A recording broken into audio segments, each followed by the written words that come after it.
Bonjour à toutes, bonjour à tous, bienvenue dans un nouvel épisode du Big Data Hebdo. Le Big Data Hebdo, c'est le podcast francophone de la data et de l'IA. Et le Big Data Hebdo, ça peut être trois formes de choses. Ça peut être des épisodes de news où on vous dissèque les actualités récentes, des épisodes d'interview où on invite quelqu'un pour venir nous parler d'un sujet spécifique, ou alors des épisodes un peu plus thématiques sur lesquels on revient en profondeur sur un sujet dont on a déjà parlé ou sur un sujet qui nous a été soumis par des auditeurs. Et aujourd'hui, pour cet épisode, j'ai un de mes plus fidèles co-animateurs puisque Nicolas est avec moi. Salut Nicolas, comment ça va? Bonjour à tous, ça va, ça va. Ça va, je m'amuse toujours. Après le data engineering dans LibreOffice, je suis passé dans les data frames, Belle progression. il y a du mieux et du moins bon, on va dire. C'est toujours quelque chose un petit peu qui dépend aussi de quelle catégorie de data frame tu utilises. Et effectivement, on pourrait faire un épisode là-dessus, de pandas à polars en passant par d'autres, lesquels sont sont les meilleurs. Tu pourras peut-être un jour nous faire un retour d'expérience sur le sujet, justement, pour quelqu'un C'est ça.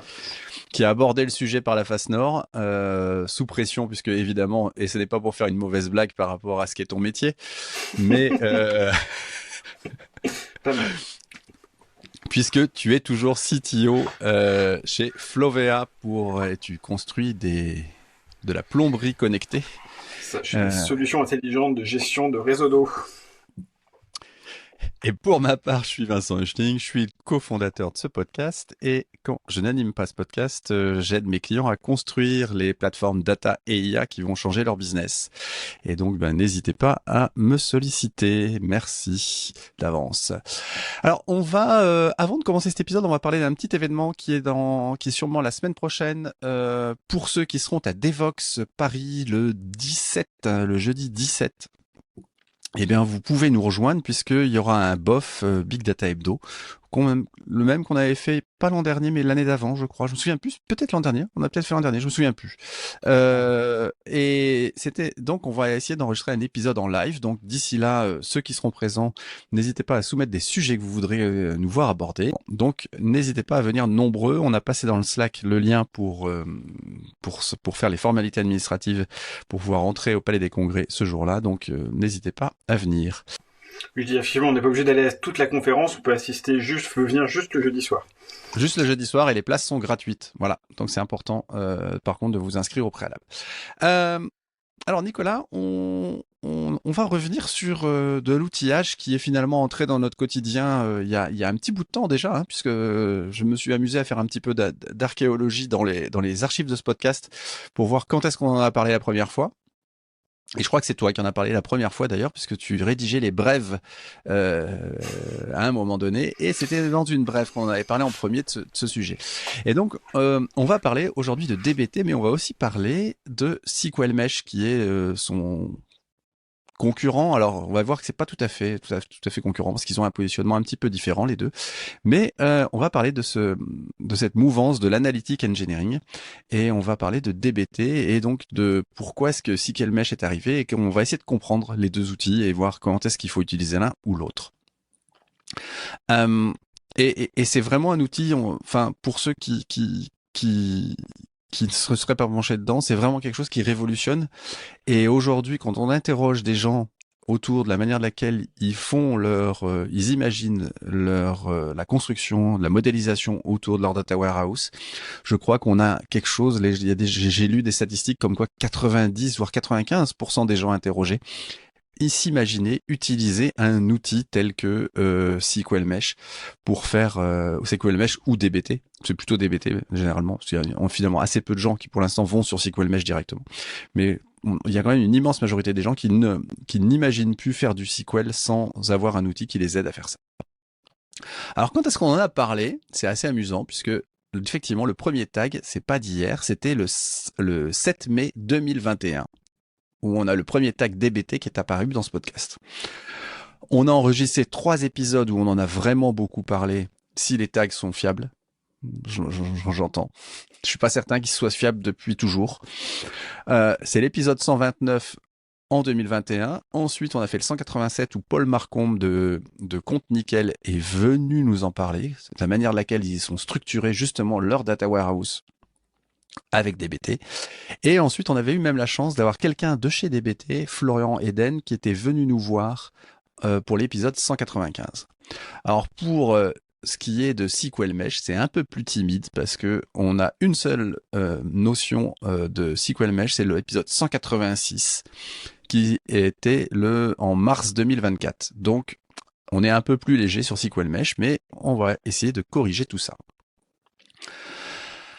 Alors, on va regarder un petit peu pour rentrer dans le vif du sujet et regarder un petit peu comment est-ce que ça se positionne. Finalement, il y a eu à un moment donné une nécessité de passer de batch SQL qu'on opérait sur des serveurs à un modèle un peu plus déclaratif et surtout à sortir de la requête SQL, que j'appelle toujours la requête SQL de plus de 500 lignes, qui est immaintenable. Et donc, l'une des premières choses qu'on a voulu faire, c'est dire, bon, à un moment donné, comment est-ce que je vais pouvoir découper ma requête en sous-requêtes et pouvoir faire que j'ai des modèles qui sont indépendants, que je peux tester indépendamment les uns des autres.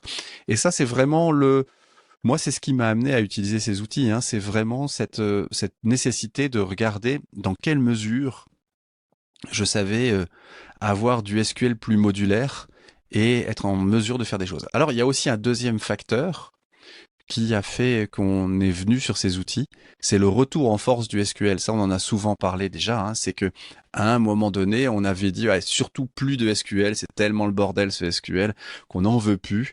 Et puis finalement, on a bien vu que sur les 5 dernières années, le SQL est vraiment revenu sur le devant de la scène parce qu'il y a eu des moteurs SQL qui se sont dotés de capacités super importantes. C'est-à-dire que finalement, quand on a un BigQuery, un Snowflake, aussi un Redshift, hein, et puis dans de moindres mesures, les capacités d'un Postgre sont devenues super importantes. Pourquoi aller s'enquiquiner avec d'autres langages Pourquoi aller s'enquiquiner, aller faire du Spark, du PySpark ou du Spark en Scala ou des choses comme ça, quand avec du SQL, on arrive à faire des choses assez énormes, quand on arrive à rajouter dans du SQL éventuellement des macros ou des fonctions qui me permettent de mettre une certaine logique à l'intérieur. Bon ben voilà, le fait de se dire finalement je peux faire des gros traitements en SQL a induit aussi le fait de se dire faudrait peut-être que je les fasse un peu plus intelligemment. Donc ça c'est un petit peu ce qu'on trouve à la genèse de ces outils, c'est cette mouvance ELT et SQL où effectivement le SQL devient l'outil pour tout faire, c'est-à-dire quand je fais de l'ELT, finalement je charge mes données dans ma base SQL et derrière je vais enchaîner des requêtes, des micro-batch SQL ou des batch SQL pour pouvoir processer ces données. Voilà comment on est arrivé, comment sur les, je veux dire, ça a dû commencer en 2020, 2021, comment sur les 4-5 dernières années, on a eu cette mouvance et cette nécessité d'avoir des choses qui sont apparues. Et c'est lié à une évolution du job ou pas? Toi, je me disais, effectivement, le SQL, c'est le DBA, qu'on charge de faire du SQL, et puis, est-ce qu'il y a plus de data analysts qui font que ça... Je pense sincèrement qu'effectivement, dans les entreprises, on s'est retrouvé dans une situation où on a aussi voulu faire que les gens qui font la partie consommation de la donnée en sortie, c'est-à-dire la partie reporting et autres, se retrouvent avec un peu plus de capacité qu'ils en avaient jusqu'alors. C'est-à-dire qu'à un moment donné, effectivement, auparavant, on avait des data engineers qui préparaient la donnée et des gens en sortie qui faisaient l'affichage de cette donnée dans du reporting. Je caricature peut-être un peu, hein, mais ça relève un peu de ça. Et là, on s'est dit, mais comment est-ce qu'on permet de commencer à faire de la modélisation en SQL beaucoup plus facilement. Et donc, il y a eu cette évolution du job. Et c'est effectivement, puisqu'on va venir à parler maintenant de DBT, aux origines, c'est une boîte de consultants qui s'appelait Fishton Analytics, qui à un moment a dit attends, on n'arrête pas de faire de la modélisation SQL. Je vais faire très court sur les origines puisque Florian Eden dans l'épisode l'avait vraiment très bien fait. Mais on n'arrête pas de faire de la modélisation SQL, on n'arrête pas d'avoir du répétitif là-dessus. Comment est-ce qu'on fait pour avoir quelque chose maintenant qui soit plus simple et qui nous permette d'industrialiser un petit peu? Mais on verra que le débat il n'est pas à 100% couvert sur cette histoire d'industrialisation. Mais comment est-ce qu'on va faire pour pouvoir réussir à avoir un support qui nous permette de gérer ce SQL sans être à nouveau dans un sac de nouilles inextricable, qui est quand même le risque que l'on a. Et effectivement, ils ont voulu faire quelque chose qui soit analyst friendly, c'est-à-dire, et c'est là où ce nouveau métier d'analytic engineer est arrivé, en opposition au data engineer que l'on avait jusqu'à maintenant. Là, on avait vraiment les gens qui font de l'analytique, qui étaient capables d'ingénierer leur modélisation de données. Et c'est ça qui a vraiment, vraiment changé beaucoup la donne sur cette histoire. Et c'est ça aussi qui a fait qu'il y a eu une adhésion complètement folle autour de DBT, puisque au final, on résolvait un énorme problème qui était jusqu'à maintenant où, je me souviens, on avait les data engineers qui donnaient des tables à consommer aux gens qui faisaient du reporting, et puis les gens du reporting faisaient leur tambouille dans leur coin avec une certaine opacité. On se souvient tous des modélisations DAX dans Power BI ou des extraits de données dans des extraits de données à l'intérieur de tableaux où les gens réinventaient le monde, recréaient leur KPI à l'intérieur de ça. Et finalement, la puissance du moteur SQL qui était en amont, on l'utilisait assez peu. Donc, il y a vraiment ce truc-là qui est arrivé. Et donc, DBT, ils ont aussi fait un truc super intelligent au départ, c'est qu'ils ont décidé de faire une version qui s'appelle DBT Core, qui est le moteur central de DBT avec la capacité à faire que on utilise ce moteur, on puisse utiliser ce moteur en open source et qu'on puisse en ligne de commande lancer les commandes DBT, et une version managée qui est dans le cloud de DBT et qui, elle, va pouvoir interagir directement avec les moteurs, les engines cloud. Alors évidemment, je pense pas que DBT Cloud, si vous avez un PostgreSQL on-prem chez vous, puisse interagir avec, mais fondamentalement, cette dichotomie on fournit quand même le cœur du moteur en open source et on a une version SaaS pour ceux qui ne veulent pas avoir à gérer tous les artefacts et ainsi de suite et l'orchestration autour de ça. Et bien, au final, vraiment, ils ont réussi à avoir un super succès là-dessus, quoi. Et puis ils ont été malins parce que ça avait un outil qui était assez riche. Toi, sinon, tu l'utilisais pour Datatask, mais tout le monde pouvait l'utiliser de façon assez puissante. C'était pas une version trop bridée de l'outil comme on a pu avoir par le passé dans certaines approches OSS versus Oui, Premium. il y avait pas ce côté réducteur, effectivement. Globalement, moi, j'ai eu l'expérience chez un client d'évaluer DBT Cloud et d'un côté et d'évaluer DBT Core. Et on avait foncièrement quelque chose en termes de features. Si on était capable d'orchestrer, si on était capable de mettre une UI comme nous, on l'avait fait avec Datatask devant, ben, finalement, il y avait évidemment des petites choses supplémentaires, notamment sur la capacité à gérer du multi-projet qui est dans DBT Cloud, qui n'est pas dans DBT Core. Mais ça, on y viendra après. Mais au final, pour des gens qui ont des besoins simples, la version open source fournit effectivement tout ce qui est nécessaire, quoi. Alors, comment ça fonctionne, cette affaire? Comment ça fonctionne? C'est finalement assez simple, puisque on va construire un repository Git. Déjà, c'est la base du truc, faut tout mettre dans un repository Git. Ça permet de versionner, ce qui est déjà un super truc, parce que jusqu'à maintenant, le versionning des requêtes SQL qu'on passait à la mimine dans une console de base de données, c'était un enfer, hein, on va être très clair là-dessus. Hein, et d'entrée de jeu, DBT dit, ouais, nous, on va résoudre les 3 problèmes qu'il y a. Enfin, notamment les deux plus gros problèmes qu'il y a. On va pas seulement fournir un moyen de faire des requêtes SQL modulaires, mais on va aussi fournir le moyen d'avoir des métadonnées autour de ces requêtes SQL, de dire, ok, si vous voulez définir un peu de métadonnées, savoir quel champ, à quoi il correspond, ainsi de suite, vous pouvez le faire. Si vous voulez aussi fournir un petit peu de testing autour de vos données, dire, ah ben ça, cette colonne-là, je voudrais faire des tests dessus pour savoir si les valeurs sont uniques, et ainsi de suite. Et puis, fournir le moyen d'avoir de la documentation. Donc en fait, un modèle DBT, ce qu'on qualifie de modèle, c'est ce qui va générer une table ou générer une vue. Un modèle DBT, c'est constitué d'un fichier SQL, d'un fichier YAML dans lequel on va pouvoir mettre un peu de paramétrage, un peu de métadonnées, ainsi de suite, et d'un fichier Markdown dans lequel on va pouvoir mettre la documentation. Donc il n'y a plus d'excuses à ne pas documenter ce qu'on fait comme modélisation. Donc c'est là où le truc commence déjà à être assez sympa de ce point de vue-là. Et puis le deuxième force qu'on va trouver dans DBT, c'est quand vous créez du SQL, vous écrivez pas du pur SQL, vous avez la possibilité de mettre des doubles accolades à certains endroits et d'injecter à l'intérieur des paramètres, puisque chaque fichier SQL est une template Jinja qui permet à ce moment-là euh, d'avoir de l'injection lors du runtime ou dans ce qu'on va qualifier de compilation du modèle SQL, c'est-à-dire que vous avez votre fichier SQL que vous avez écrit dans DBT, et lorsque vous faites un DBT run pour exécuter ce fichier SQL, il va mettre dedans un certain nombre de paramètres. Et par exemple, vous pouvez faire référence à un autre modèle que vous avez fait.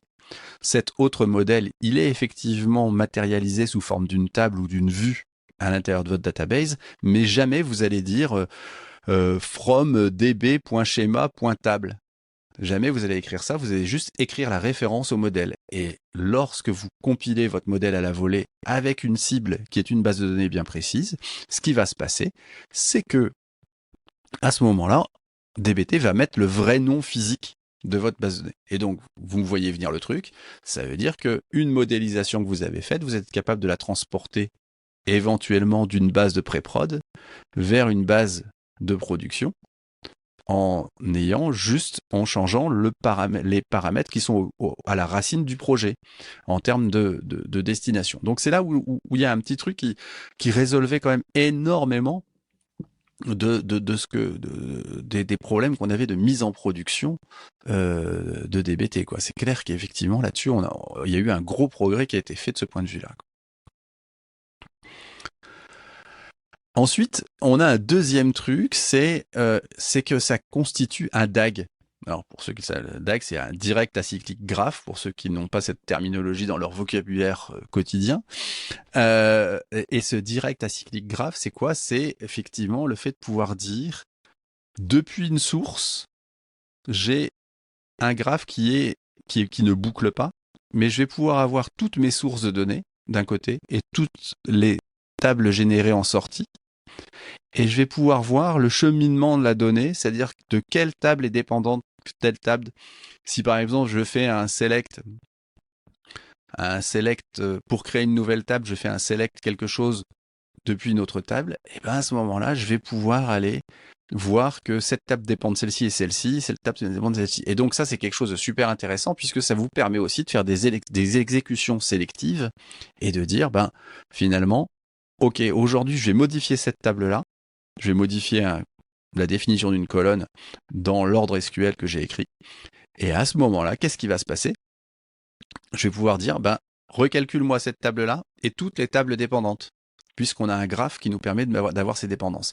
Et ça, c'est quand même quelque chose qui s'inspire aussi un petit peu de ce qu'on peut avoir sur la compilation sélective. C'est-à-dire que quand on recompile un énorme projet avec du code, quand on refait le make, généralement on arrive à faire le make où on refait juste un module et on recompile tout ce qui dépend de ce module-là. Donc c'est quand même des trucs assez intéressants de ce point de vue-là. Et chez DBT, ils ont aussi tout de suite intégré la notion de test, c'est-à-dire qu'on peut on peut exécuter des tests. Alors ça peut être des tests qui sont formalisés sous la forme d'une requête SQL, c'est ce que moi je qualifie plutôt généralement de tests fonctionnels, mais ça peut aussi être des tests unitaires où on va juste avoir des critères d'unicité, de référence, de valeur acceptée, de choses comme ça sur une colonne.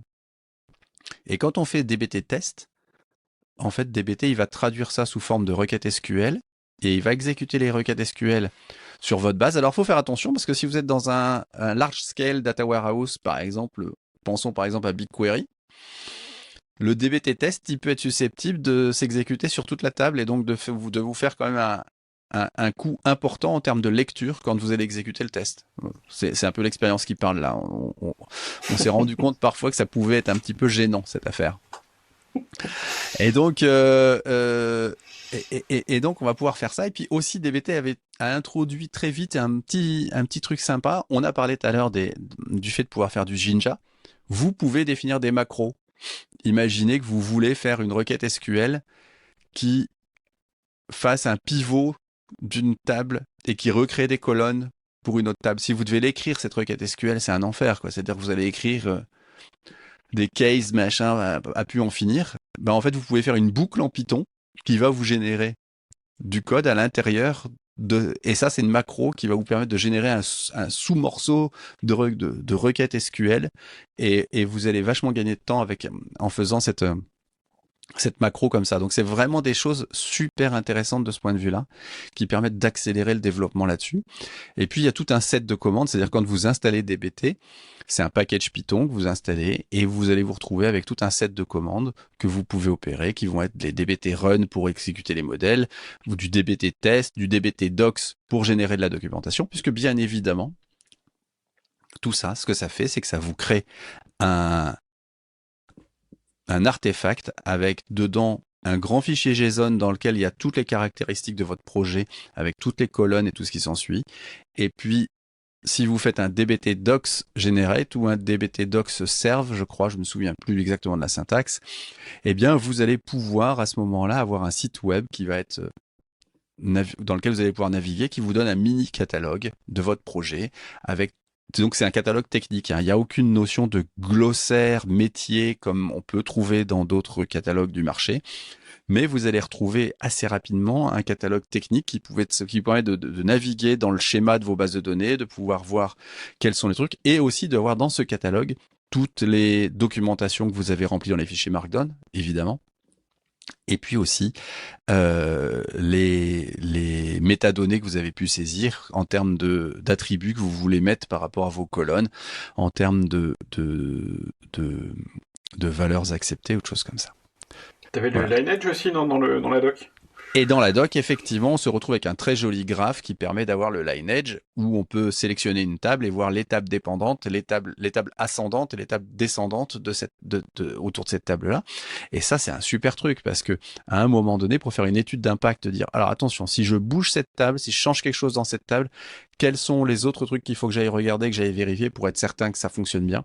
Et ça, c'est un super outil pour pouvoir aller naviguer là-dedans. Donc ouais, effectivement. Et moi, on pourrait se poser la question, me dire attends, ce truc c'est bon, c'est juste fait pour des petits projets. Non, moi j'ai vu d'énormes projets avec plusieurs centaines de tables. Et ça marche très très bien. Il y a évidemment dans cette UI la possibilité de filtrer un petit peu les choses. Mais comme tout ça n'est jamais suffisant, ils ont aussi, chez DBT, été assez malins dès le départ en faisant une notion de package qui permet d'avoir un peu des plugins qu'on rajoute et de pouvoir faire des choses supplémentaires. Par exemple, en Python, il y a eu souvenez-vous, il y a une librairie qui s'appelle Great Expectation qui permet de construire des tests sur des données qui au départ a comme champ d'application plutôt des environnements de base de données traditionnels ou des pandas et autres environnements. Eh ben, ce Great Expectation, il va avoir son portage en DBT qui s'appelle DBT Expectation. Et donc là, vous vous retrouvez avec, même si dans DBT, il y a déjà un set de fonctions, de macros qui sont fournis, qui est déjà super important, ben là, avec DBT Expectation, vous avez un ensemble de fonctions que vous pouvez mettre dans votre projet qui est complètement dément et qui vous permet de faire des tests des tests statistiques, des choses comme ça, vraiment des choses super fines pour tester vos données. Donc vraiment super outil là-dessus, quoi. C'est plein de data sources. Après, non, t'avais des choses. Enfin, t'avais de tout et de n'importe. Enfin, pas tout et n'importe quoi. C'est malheureux de dire ça, mais t'avais toutes les data sources qui n'étaient pas gérées par défaut. Il faut avoir des plugins additionnels et plein de choses dans ce genre-là. Ouais, on pouvait rajouter des packages, effectivement. Si par exemple votre base de données, elle n'est pas dans la distribution core de DBT, il est fort probable que quelqu'un a fait que les mainteneurs de cette base de données ont fait un package qui vous permet de travailler avec cette base de données dans DBT. Donc il y a vraiment quelque chose d'extrêmement extensible. Et ça aussi, c'est dû parce qu'il y a une énorme communauté aujourd'hui de DBT. Donc c'est à un moment donné, en 5 ans, le truc, il a clairement il est vraiment parti avec une communauté énorme, avec une conférence annuelle, avec plein de choses, avec un écosystème d'intégrateurs. Et puis, l'un des gros points forts, je le disais juste avant, c'est d'avoir une doc et des tests intégrés, quoi. C'est-à-dire qu'à un moment donné, entre mettre les mains dans un projet qui a été fait avec DBT et mettre les mains dans un projet qui a été fait avec un repository de requêtes SQL qui sont orchestrés par un Airflow ou un truc comme ça. Ouais. Euh, même si souvent DBT, on voit souvent DBT orchestré par Airflow, hein, enfin la modularité, le fait de pouvoir avoir des modèles qui soient testables unitairement, enfin c'est un vrai truc qui change la vie, quoi. Alors tout ça c'est pas rose, hein, bien sûr, mais on a bien évidemment quelques petits défauts. Alors DBT il fait que du SQL, c'est-à-dire que si vous voulez coupler un bout de PySpark avec un bout de SQL ou un bout de Python tout court c'est très compliqué de le faire. Il y a le Jinja, il doit être à l'intérieur d'un SQL si vous voulez faire du Jinja, donc c'est un peu compliqué. Il y a un autre défaut qui est vraiment, vraiment important, c'est dès lors que vous voulez faire sur vos données des mises à jour incrémentales, c'est-à-dire que quand vous allez faire un DBT run, il va prendre votre définition de modèle qui est un select quelque chose pour définir la table, qui est select from une autre table, et le résultat, il va faire un insert dans une nouvelle table qu'il va créer en regard de ça. Alors évidemment, si vous faites de la mise à jour incrémentale, il y a possibilité de mettre des tags à l'intérieur de vos modèles pour dire que c'est en incrémental que vous avez travaillé ce modèle-là, mais foncièrement, c'est un truc compliqué. On peut assez rapidement se prendre les pieds dans le tapis, et ça, c'est vraiment le truc qui est gênant là-dessus.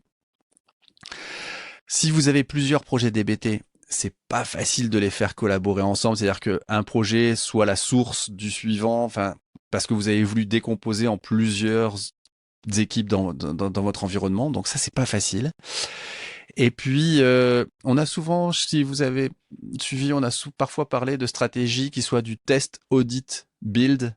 C'est-à-dire qu'à un moment donné, vous allez tester si la donnée pour créer un modèle, elle est viable. Et à ce moment-là, vous allez créer le modèle. Vous allez faire ce test, vous allez auditer les résultats du test et vous allez faire le modèle. Eh ben ça c'est pas facile à faire. C'est ce genre de conditionnel, de fonctionnement conditionnel est pas facile à faire chez DBT. Donc il y a vraiment quelques petits points, quelques petites ombres au tableau. Et donc c'est ce qui nous amène évidemment à parler de SQL Mesh. Mais Nico, je crois que tu as un truc à dire. Ouais, ce qui voudrait dire que mettons, si tu offloads tes données de ta base dans du Parquet ou du Iceberg ou ce que tu veux, en fait, il va pas être, pour ce genre de projet-là, ça va pas marcher, quoi. Alors, si tu offloads tes données dans du Parquet ou de l'iceberg, si, puisque tu pourrais te retrouver, aujourd'hui, la plupart des bases de données SQL sont capables de faire des tables externes qui sont liées à ces éléments, ou alors, c'est pas moi qui l'ai amené, c'est pas moi qui... c'est ça. Ou alors, tu peux utiliser un DuckDB. Nous, on a fait du DBT au-dessus de DuckDB pour aller lire des fichiers Parquet qui sont dans du S3. Ok. Ouais, donc il te faut un outil, un intermédiaire qui te remet ça en SQL. Absolument. DBT ne fera que du SQL. Ce qui est très certain, c'est que il ne saura parler qu'à un moteur SQL. C'est aussi pour ça que l'exécution d'un DBT, l'autre jour un client me disait mais oui, il faut que je mette quoi comme ressource? Il faut un gros serveur pour me faire tourner DBT. Je dis non, c'est un conteneur avec le minimum de ressources pour faire tourner le package Python dedans, puisque lui, ce qu'il va faire, il va juste envoyer des ordres SQL à un tiers qui les exécutera. Donc en fait, DBT, il a juste besoin d'un peu de mémoire pour maintenir son DAG, et c'est quand même pas foufou comme quantité de mémoire. Mais il va juste être. Vous prenez un petit conteneur dans lequel vous mettez le package, le Python plus le package DBT Core plus le client de votre base de données dedans, et c'est fini. Vous n'avez pas besoin de plus. Donc non, on est vraiment dans un truc extrêmement léger pour DBT, puisque il se contente d'envoyer des ordres à une machine qui, elle, sera capable de faire ce gros travail bien lourd, quoi. Okay. Je propose de regarder un petit peu SQL Mesh. Donc, qui SQL Mesh est arrivé beaucoup plus tard hein, dans le paysage, puisque alors j'ai pas la date. Tiens, c'est petite. J'ai pas la date, mais c'est une boîte qui s'appelle Tobico Data qui a créé ce framework open source en se disant, bah, attends, DBT c'est pas mal, mais on va essayer d'aller un peu plus loin. Et par contre, tout de suite, d'entrée de jeu, ça a été fait pour des ingénieurs, pour des data engineers. Voilà, soyons très clair. Le truc, il est fait pour des data engineers. Il est fait pour appliquer à ce sujet-là toute la pratique de développement de software engineering et d'être capable d'avoir quelque chose qui soit industrialisable par concept immédiat, quoi. Donc, on n'est pas juste on facilite la création et l'organisation de requêtes SQL, mais là, on est vraiment dans un truc qui permet de pouvoir gérer les changements. Il y a, je fais souvent, quand on me demande ce qu'est SQL Mesh, je fais souvent un parallèle avec la proposition de valeur de Terraform. C'est-à-dire qu'il y a ce sujet de comment est-ce qu'on va créer on va setuper de l'infrastructure, on va setuper des éléments et avoir la possibilité de faire que ces éléments soient reproductibles et soient faciles à ingénérer dans la durée, quoi. Voilà. Les constats de départ d'un SQL Mesh, c'est quand même clairement on a des outils, on risque de tout casser quand on change des modèles. Aujourd'hui avec DBT, c'est un vrai sujet, hein. C'est-à-dire qu'aujourd'hui, je parlais tout à l'heure de faire une étude d'impact, mais c'est un vrai sujet. C'est-à-dire que on n'a pas la capacité à simuler l'impact d'un changement dans DBT. C'est-à-dire que faut y aller. Et puis la capacité à faire un revert, à avoir ce time travel, à revenir sur la modélisation précédente, elle est quand même super complexe, quoi. On va être clair que, surtout si vous êtes dans de l'incrémental, là, c'est quasi impossible de revenir en arrière, de revenir sur la modélisation N-1. Bon, si vous recalculez tout votre data warehouse, sincèrement, tout est possible.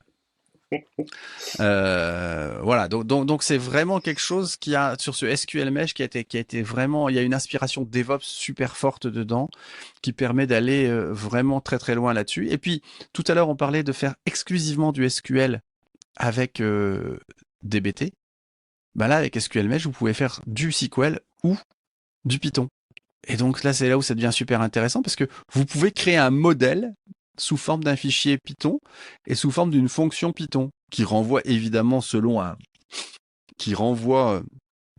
une définition de données claire, nette et précise, puisque à la fin, il faut quand même que vous committiez la chose dans votre base de données. Mais au moins, vous pouvez faire une logique plutôt que d'avoir juste cette interpolation de Python à l'intérieur du SQL comme on l'avait avec les Jinja templates. Là, vous pouvez faire un truc complet en Python qui va générer une requête SQL qui sera exécutée sur votre base de données. Et donc, ça veut dire que vous pouvez avoir plein de tests de données, vous pouvez avoir un SQL qui est super dynamique, plutôt que quelque chose qui soit juste paramétrisé par rapport à l'environnement qu'il rencontre, quoi. Donc, c'est vraiment là où il y a un gros changement qui se fait, c'est cette capacité à faire la différence de modèle. Alors, SQL Mesh a une petite particularité, c'est que là où DBT fait des fichiers texte et génère des fichiers SQL, SQL Mesh, lui, il prend ce qu'on veut lui faire faire et il fait un AST, donc un arbre syntaxique, avec ce que la requête SQL ou le code Python va vouloir faire là-dessus. Et ça permet d'avoir une gestion du changement, une gestion de l'analyse du changement super fine, et de pouvoir aussi faire là où DBT a globalement comme unité la table ou la vue, là on va descendre à la colonne. C'est-à-dire qu'on va être capable de voir des choses vraiment d'un point de vue de la colonne. Et là, c'est vraiment super fort de ce point de vue-là, quoi. Et donc, là aussi, le fait de faire cet AST, ça permet quoi d'un point de vue SQL Mesh? Ça permet d'avoir la possibilité de travailler avec différents moteurs de base de données et avec la même base de code. Aujourd'hui, dans DBT, quand vous écrivez pour du BigQuery et que vous allez mettre dans votre SQL des dialectes spécifiques à cette base-là, eh bien, votre code, si vous voulez le faire tourner sur du Snowflake derrière, ou si vous voulez le faire tourner sur un DuckDB en local, si on reprend l'exemple que nous avait donné Florian Caringi quand il était venu, où il disait nos développeurs leur fait développer les modèles sur un DuckDB local. Avec SQL Mesh, c'est tout de suite plus facile parce que vous avez la certitude que votre code que vous avez développé en local, vous pourrez le porter sur le serveur puisque c'est SQL Mesh qui va s'occuper de ce portage. En changeant de base de données, en passant du dev à la pré-prod, par exemple, vous allez pouvoir changer de base de données. Donc ça, c'est quand même un gros truc intéressant de ce point de vue-là. Il faut quand même que la fonctionnalité existe des deux côtés, quoi. Oui, bien sûr, mais parfois il y a la fonction il y a des subtilités de choses qui s'écrivent pas tout à fait pareil. Et je ne parle même pas du début de BigQuery où il y avait un legacy SQL qui était le SQL propre qui n'existait que chez BigQuery avec une façon de nommer les tables particulière où il fallait mettre des choses entre côtes, entre machin. Enfin voilà, donc à un moment donné, là pour le coup, on est déjà dans quelque chose de beaucoup plus facile à gérer de ce point de vue-là, quoi. C'est comme tes ORM qui te géraient tu pouvais faire du SQLite en local et du Postgres à la sortie. Ouais, tout à fait. T'avais les mêmes requêtes, quoi. Ok. Exactement. Ouais, tout à fait. Donc ouais, il y a cette notion effectivement de transpilation du SQL qu'on a écrit à un endroit pour en faire un SQL qui soit bien adapté à l'environnement en question, quoi. Voilà. Donc c'est vraiment et il y a vraiment cette notion du fait qu'il y a un SQL Mesh plane, un peu comme dans un Terraform, qui nous donne un peu les détails de ce qui va être changé. Ça permet quand même assez vite de mesurer l'impact de la connerie qu'on est en train de faire, quoi. C'est-à-dire qu'à un moment donné, avec SQL Mesh, il y a un peu moins de oups, trop tard. Non, mais jamais. Ça, oh, mais non. Trop rarement. Ouais. Donc, et évidemment, de ce fait, tout à l'heure, je parlais de la difficulté à gérer l'incrémental. Avec SQL Mesh, on a un vrai sujet sur le fait que l'incrémental, justement, il est beaucoup mieux géré. Que si on a envie de faire du lineage au niveau colonne, on sait beaucoup mieux le faire. Et donc ça, c'est quand même super, quoi. Bon, alors évidemment, il y a un truc qui pêche, hein, c'est que l'outil il est arrivé il y a moins longtemps, donc les cibles elles sont plus limitées, que les environnements dans lesquels ça fonctionne c'est plus limité. Et puis deuxièmement, là où il y avait un élément de séduction avec DBT sur le fait que des gens qui sont des analystes pouvaient grimper un petit peu et faire de la modélisation, là avec SQL Mesh, faut même pas imaginer un instant que des gens qui sont pas développeurs aillent créer des modèles eux-mêmes, quoi. C'est totalement, là, c'est vraiment une syntaxe vraiment faite pour des développeurs. On écrit des choses avec des annotations à l'intérieur d'un fichier Python pour mettre la requête SQL. Enfin, c'est quand même des choses un petit peu plus complexes. La marche est quand même très haute pour que des data analystes puissent aller se mettre sur le sujet, quoi. Ouais, on va être clair là-dessus. Mais la partie Python, finalement, elle n'arrive pas à... Parce que je pensais... Enfin, moi, le souvenir que j'avais de SQL Mesh, c'est que c'était finalement beaucoup de SQL. Mais la partie Python, elle n'arrive pas justement à masquer une partie de cette complexité, entre guillemets, ou le fait, en tout cas, de ne pas maîtriser SQL. Et pourrait te simplifier un peu la vie, en tout cas... Enfin, il faut respecter un formalisme, c'est sûr, mais tu vois, pourrait t'aider un petit peu par rapport à du SQL brut. Ouais, je sais bien, mais ce qu'il y a de très certain, c'est que là où quelqu'un qui sait rédiger des requêtes SQL, qui rédige des requêtes SQL dans son outil de reporting, ou alors qui a un outil qui lui génère du SQL dans son outil de reporting, et qui recopie ça pour créer un modèle, en DBT, il va pouvoir s'en sortir. Nous, on le voit, on a des gens qui ont été créés des modèles et des modèles et des modèles de manière assez simple. Là, avec SQL Mesh, le paradigme, l'interaction, elle est quand même, elle est plus rebutante, quoi. C'est-à-dire qu'on écrit vraiment du code, quoi. Voilà. Avec SQL Mesh, on écrit vraiment du code, quoi. Donc c'est pour pas mal de gens quand même un truc qui est pas très attirant, quoi, hein. Je veux dire, ne me demandez pas pourquoi, je débattrai pas là-dessus. T'as pas des boîtes? Ouais, non, mais c'est toujours la même histoire. C'est effectivement toujours la même histoire. Ah, très rapidement, si on fait un peu la comparaison, donc effectivement, il y en a un qui est très mature avec une large communauté et l'autre est plus jeune. Il y en a un qui est plus fait pour pouvoir faire on va avoir des tests intégrés. L'autre, c'est super flexible parce que on peut tout faire avec, quoi. Euh, il y en a un qui est fait pour pouvoir avoir une chaîne de dev, pré-prod, prod.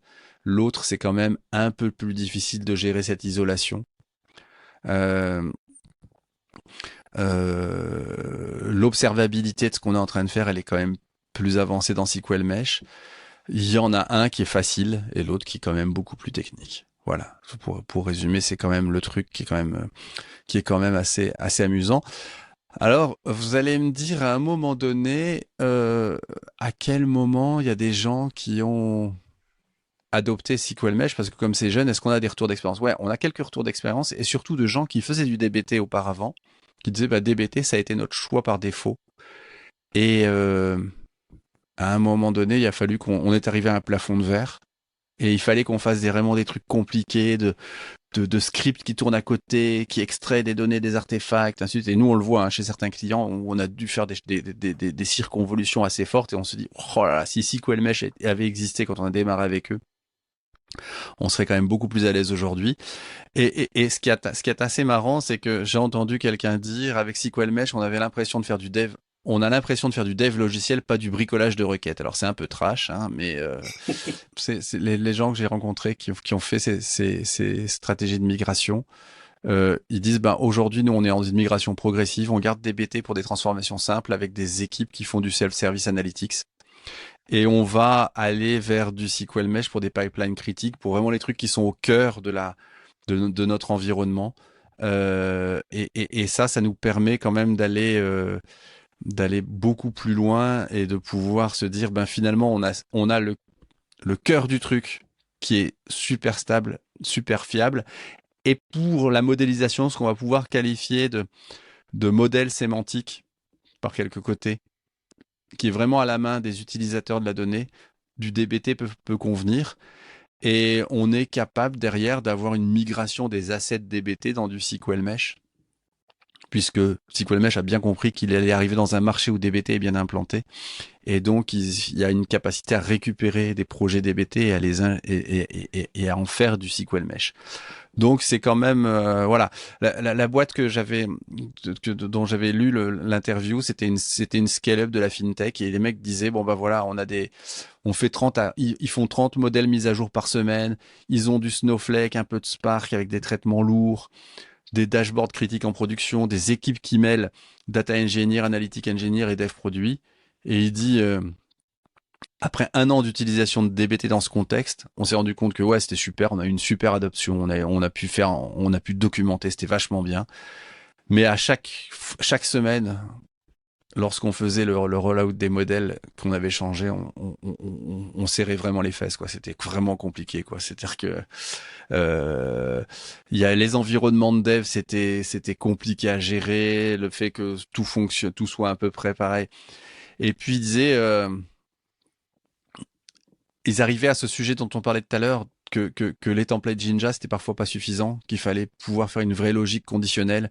Donc, ils sont arrivés au même truc que moi j'ai rencontré, c'est-à-dire qu'à un moment donné, on se retrouve à faire des scripts Python à côté qui modifient le repo avec les scripts pour générer du SQL à côté parce qu'on n'arrive pas à le générer avec, avec ce qu'il y a dans DBT.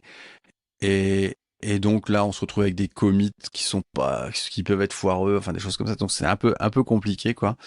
Et donc ils disent, bah voilà, aujourd'hui, on est beaucoup plus serein par rapport à ce qu'on a fait. On n'a pas de surprise. On a des cycles de dev et de déploiement qui se sont accélérés. On a un lineage à la colonne qui nous permet d'être super précis, de savoir l'impact qu'on a si on modifie une colonne. Quels sont les datasets fournis à nos clients qui seront impactés. Et donc ça, ce lineage colonne, en fait, tu te rends compte que tu y arrives vraiment très très vite, quoi. Et donc c'est vraiment un levier de structuration, quoi. C'était les termes. Ils disaient ouais, nous voilà, on a gagné, c'est de la confiance pour déployer, pour tester, pour refactorer. Avec DBT, on avait toujours peur de casser quelque chose. Avec SQL Mesh, on bosse vraiment comme les devs à côté qui développent le reste du produit, quoi. La conclusion de tout ça, c'est qu'il n'y a pas de gagnant universel, quoi. Il y a vraiment deux philosophies. Il y a des clients chez qui, si vous allez avec un SQL Mesh, ils vont vous dire non, non, c'est no way, quoi. C'est inadapté. C'est impossible pour nous d'aller vers ce sujet-là.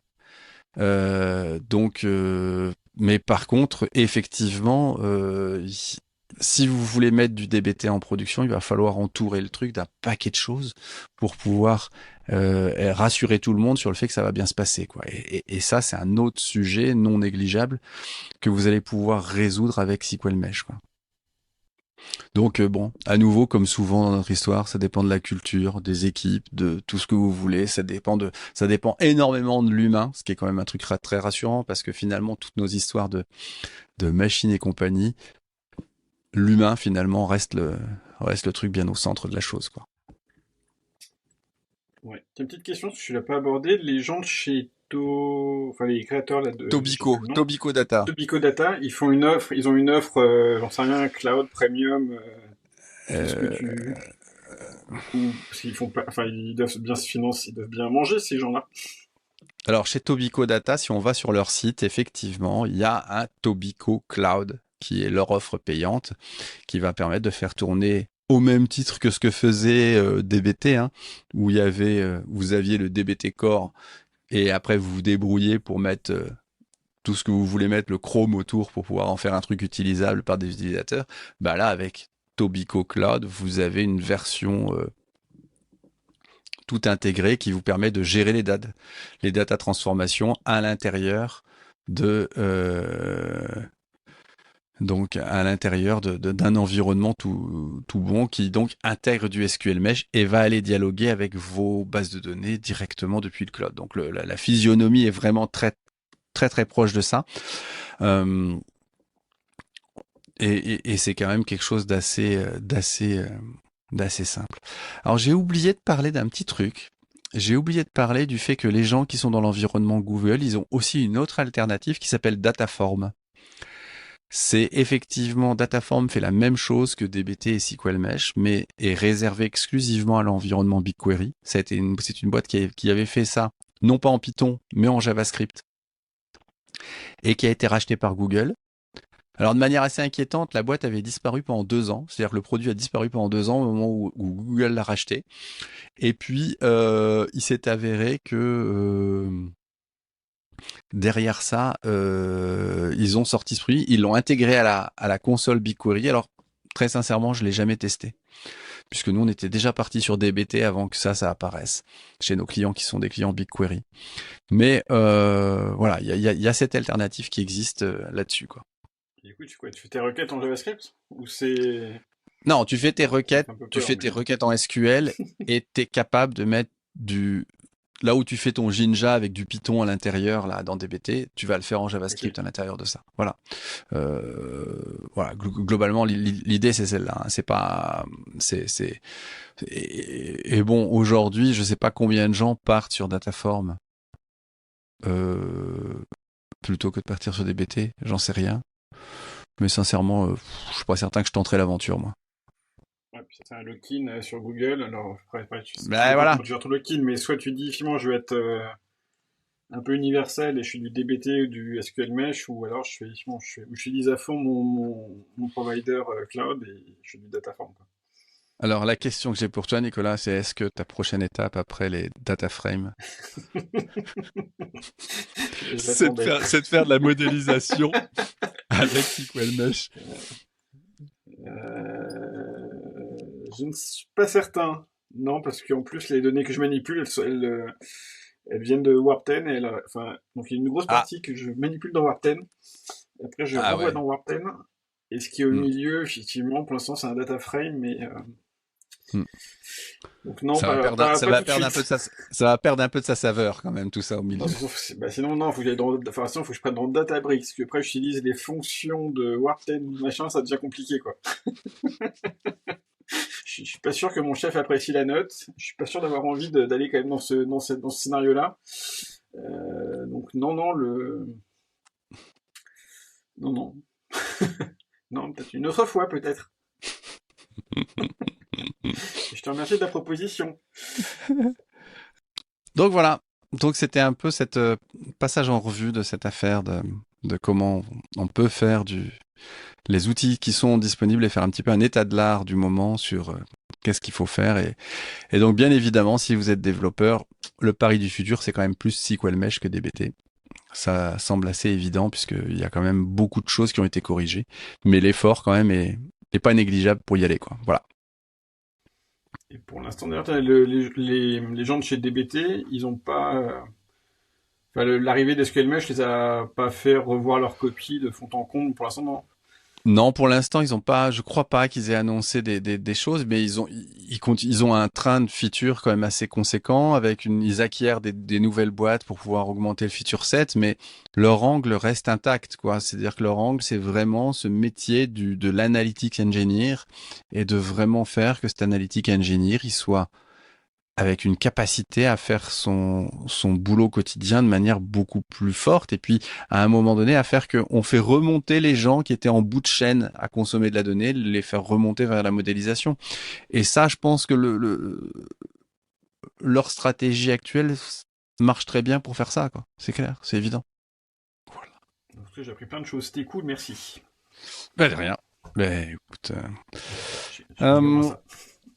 Donc, pour reprendre ce qu'on vous a dit en début d'épisode, on serait ravis de débattre de tout ça avec vous lors du Devox. Donc, inscrivez-vous, venez. Alors, je pense que les places sont limitées, donc peut-être qu'au moment de la diffusion de cet épisode, il sera peut-être un petit poil trop tard. Mais de toute façon, on aura passé le message dans le Slack du Big Data Hebdo sur le fait de prendre ces places et on sera ravis de partager avec vous lors de cet événement. Moi, je serai aussi, pour ceux qui sont à Devox, venez me voir, je serai le vendredi matin vers 10h, je crois, quelque chose comme ça, pour parler de DuckDB. Donc, je vais faire un talk. Quelle surprise. Un talk assez étendu sur DuckDB, où on va essayer de montrer un peu toutes les facettes de possibilités qu'il y a autour de l'outil. Donc, eh bien, chères auditrices, chers auditeurs, on espère que vous avez passé un bon moment à écouter ce podcast, au moins un aussi bon moment que nous avons eu à le préparer et à l'enregistrer pour vous. N'hésitez pas à vous abonner, à abonner d'autres personnes qui pourraient être intéressées par ce podcast. C'est toujours un plaisir lorsqu'on vous rencontre lors de Meetup et que vous nous parlez du plaisir que vous avez écouté ce podcast. Merci, merci, merci pour vos écoutes et vos encouragements. Et on vous retrouve très très bientôt. À bientôt.